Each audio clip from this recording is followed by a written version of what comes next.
guys and gals.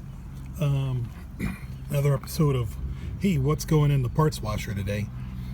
Got the power steering pump and bracket. I still left it all in one piece.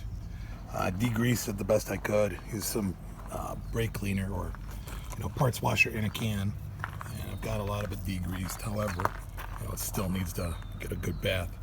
So I'm gonna fire up the parts washer here, and it's a heated industrial parts washer. I'm gonna put that in, and I got a set of heads from the 390, 62 390 heads.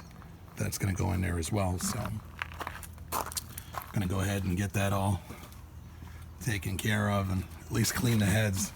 I don't know what I'm gonna do with them just yet, because again, the diminishing point of returns with heads nowadays and getting any type of work done versus buying a set of heads already done.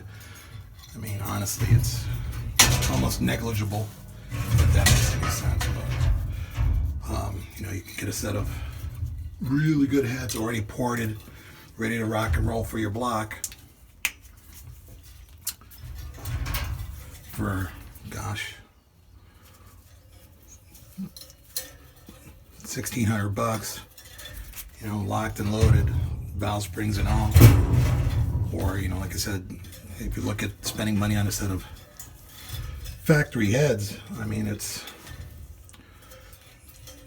to get, little to no performance gain out of it, where everything that you would want or already would do would be in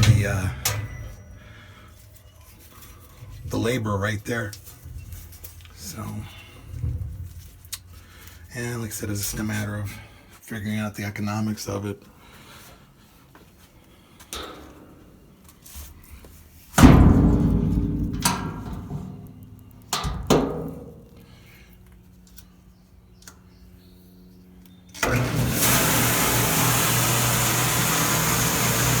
Let her run for 20 and see what's up. But I'll give you a post as soon as we get done.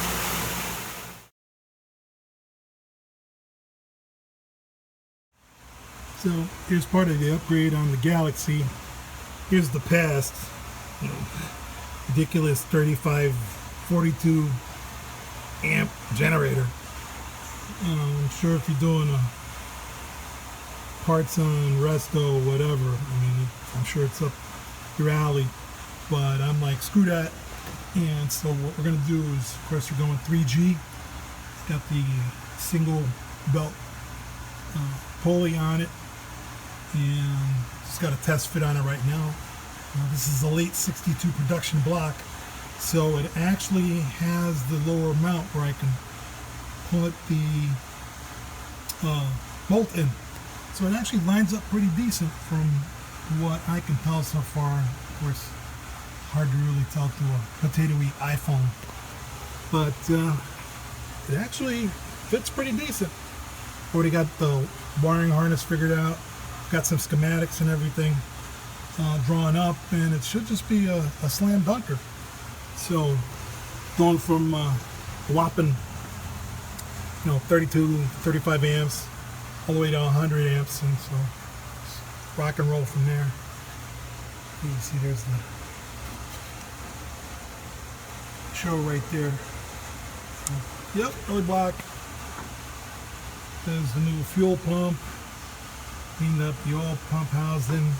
Brand new water pump. And like I said, it's moving right along. I just kept the distributor in there just to hold its place, and that. Also gonna go to a alternator that's been, a distributor that's been converted with a Mallory, and we're gonna go and modernize that and ditch the points. I ain't about the point lifestyle. Don't care.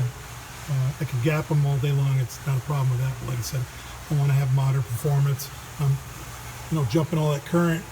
So when I think old school like that, again, nothing wrong with old school. No disrespect, but new school is going to be the way to go for this. There's the Performer and good old Holly. Just test fitting that hose for now. I'm going to have to reroute that bad boy, but making progress every little bit. So keep it posted as soon as I hit another milestone. Oh, here's an update.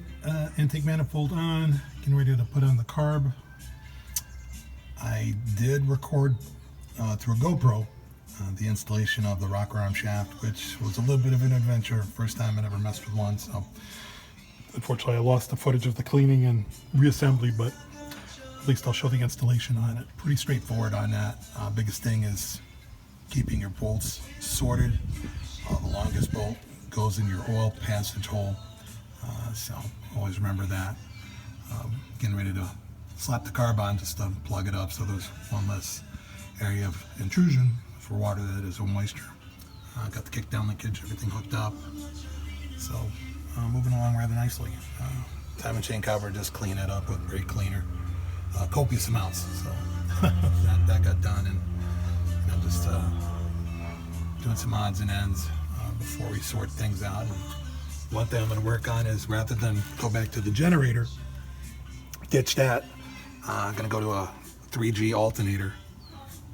And so the one thing is, it's kind of weird the way I'm doing it, but doing too many things at one time. But we'll see how that works out, if it pans out well or just goes up in flames. But I'll keep you posted on that. But well, nice upgrade, so there's that.